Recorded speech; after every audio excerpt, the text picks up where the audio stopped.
मेरी माँ की डेथ के बाद कभी नहीं रोया। और उनके साथ काफ़ी करीब ताल्लुकात भी रहे। 2013 में मेरी माँ की सडन मर्डर हुआ था। मगर उसके बाद इस किस्म के बहुत कुछ हुआ मेरे साथ, लेकिन मैं कभी रोया नहीं।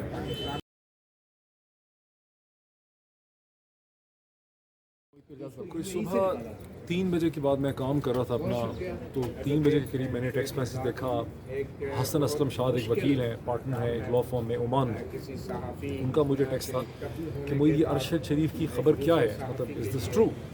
सो आई हैड नो इन्फॉर्मेशन, और मैंने पूछा कि क्या है। मेरे ज़हन में था कि अरशद शरीफ ने वापस आना है, शायद दोबारा गिरफ्तार हो गए होंगे, बिकॉज मुझे पता था सॉरी कि उन्होंने एक पिटिशन डाली हुई थी 27 अक्टूबर में लगनी थी इस्लामाबाद हाई कोर्ट में, ताकि उनको बेल मिले ट्रांजिटरी, वो वापस आना चाहते थे।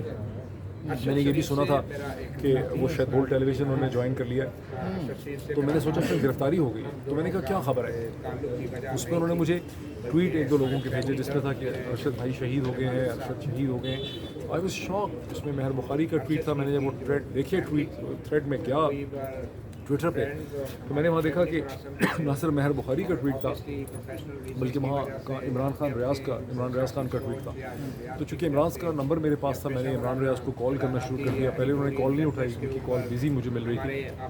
कुछ मिनट के बाद मेरी इमरान रियाज से बात हो गई, और बड़े रोते रोते उन्होंने मुझे कहा कि मोहित भाई ये बात सही है कि उनको गोली लग गई है, स्नाइपर फायर है, कैसे पता चला। तो मैंने कहा कोई बंदा उनके साथ था, उससे पता चला है, उसने यहाँ पे कॉल किया है कि उनको गोली लगी है और उसकी मुझे पता चला डेथ है। तो दोनों रोने लग गए, धाड़े मार मार के, मतलब कुछ कंट्रोल नहीं हो रहा था।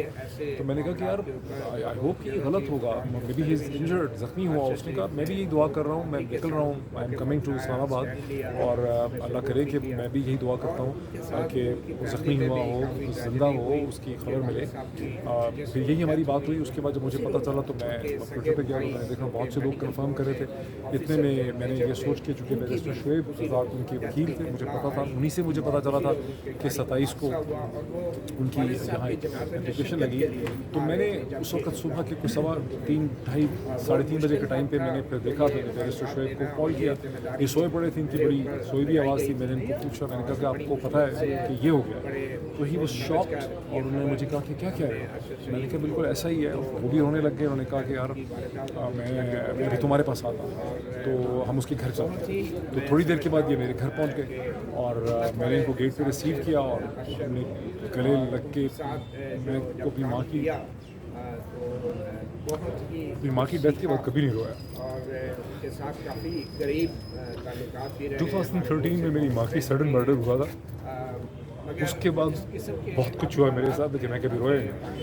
लेकिन मैं और बैरिस्टर शुएब जो थे अपने गेट पे, पहले मैं और इमरान रियाज रोते रहे, उसके बाद मैं और बैरिस्टर शुएब जो है हम रोते रहे। फिर हम उनके घर गए, वहाँ उनकी फैमिली से मुलाकात हुई। वहाँ सभी लोग जो हैं वो रो रहे थे। उनकी बच्ची को देखने का मौका मिला, उनके और घर वालों को देखने का मौका मिला।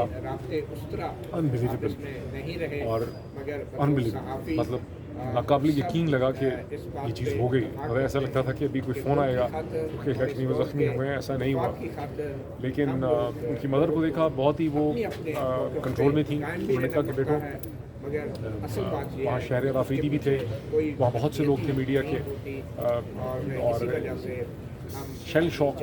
और उनकी वालदा जो थी वो मसलसल कह रही थी कि मैंने तो उसको इसलिए जाने दिया था कि मैं समझती थी कि उसकी ज़िंदगी महफूज होगी, उसको यहाँ ख़तरा था।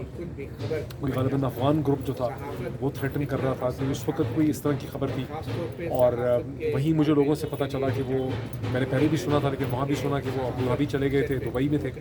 वहाँ दुबई की गवर्नमेंट ने, पहले वो वहाँ ठहरे हुए थे, उनको कहा कि पाकिस्तान गवर्नमेंट शायद आपको डिपोर्ट करना चाहती है, लेकिन हम आपको डिपोर्ट नहीं करेंगे, आप फौरी तौर पे 24 से 48 घंटे में दुबई छोड़ दें। और उस वक्त चूँकि वीज़ा फ्री एंट्री उनको कीनिया में मिली, वो कीनिया चले गए वीज़ा फ्री एंट्री पे, बिकॉज पाकिस्तान के पासपोर्ट पे वीज़ा फ्री एंट्री दुनिया के अक्सर ममालिक में नहीं है। मेरे ख्याल में तुर्की में है जो एयरपोर्ट पे मिलती है, तो वो वहाँ चले गए।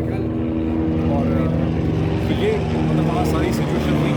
अपने मेरे सुबह में मुझे कहा कि हमें कम अज़ कम इस्लामाबाद हाई कोर्ट में चल के एक पिटिशन डालनी चाहिए कि इसके क्या वजूहत हैं कि अरशद शरीफ जैसा शख्स जो है उसे पाकिस्तान छोड़ना पड़ा। इसमें क्या हकीकत है कि दुबई की हुकूमत को, अबू धाबी की हुकूमत को, हुकूमत पाकिस्तान ने डिपोर्ट करने के लिए कहा, क्या वजूहत है, तो ब्रिटिश वीज़ा की यही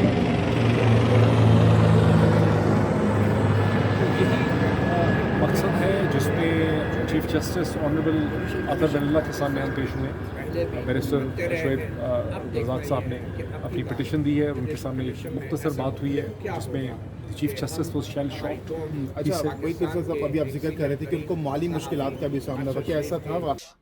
अस्सलाम वालेकुम नाज़रीन, पाक टीवी 24 के साथ सकलैन उमाना आपसे मुखातिब है। नाज़रीन, इस वक्त आप जो मनाज़िर देख रहे हैं, इस वक्त अरशद शरीफ के घर के बाहर मौजूद हूँ, जिन्हें रात ही कीनिया में तकरीबन 10 से 12 के दौरान उन्हें कत्ल कर दिया गया अरशद शरीफ को। आप इस वक्त देख रहे हैं यहाँ पर समी इब्राहिम मौजूद हैं, यहाँ पर सदीक जान साहब मौजूद हैं, जबकि दीगर भी यहाँ पर सहाफ़ी जर्नलिस्ट वो यहाँ पर पहुँच चुके हैं, मौजूद हैं। उनके दोस्तों का यहाँ पर आने का सिलसिला जारी है। उनके दोस्त इज़हार यकजहती के लिए आ रहे हैं, उनके दोस्त यहाँ पर ताज़ियत के लिए आ रहे हैं, उनकी वालिदा से, उनके छोटे छोटे बच्चों से। यहाँ पर काशिफ अब्बासी साहब भी मौजूद हैं, दीगर ईसा नकवी भी मौजूद हैं, दीगर भी सीनियर सहाफ़ी यहाँ मौजूद हैं। ख़बर के मुताबिक कि रात को तकरीबन 10 से 12 बजे अरशद शरीफ को स्नाइपर के ज़रिए से उन्हें टारगेट किया गया और उनके सर में गोली मारी गई। और उससे अब तक कि जो जिस तरीके से इतलात आ रही हैं कीनिया पुलिस की जानिब से भी, उनकी जानिब से यही बताया गया कि गोली उन्हें मारी गई है और उनके सर में गोली मारकर उन्हें शहीद किया गया है। इस वक्त नाज़रीन यहाँ के मनाजिर, दिलसोज़ मनाजिर आप देख रहे हैं।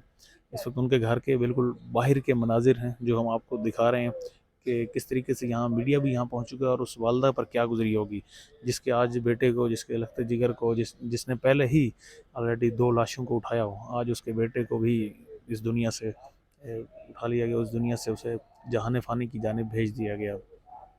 तो ये थे नाज़रीन आज के मनाजिर, अब तक के मनाजिर जो आप पाक टीवी 24 की स्क्रीन पर इस वक्त देख रहे हैं।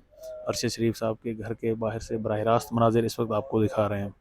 थे एक पहले चला गया और एक आज चला गया, और यही उन्होंने कहा कि मेरा बेटा वापस नहीं आ सकता, लेकिन मैं यही कहती हूँ कि जो उसकी शान थी, जो उसका मकाम था, उस शान और उस मकाम के मुताबिक उसको दफन तो करने दो।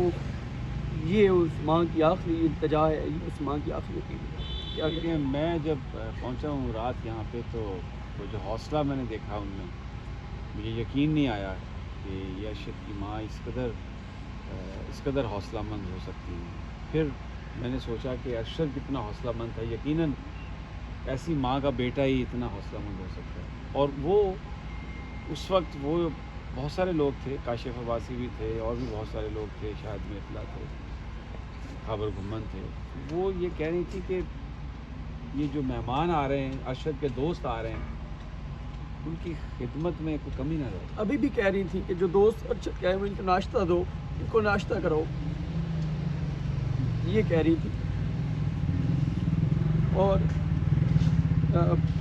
बात हो रही थी अरशद साहब के दोस्तों के साथ, जिनके साथ ज़ाहिर आपसे बहुत बात होती, कि वो यही कहते थे यार क्या करेंगे, ज़्यादा से ज़्यादा मुझे पता है क्या करेंगे, एंड पे मुझे गोली मार देंगे। तो वही हुआ।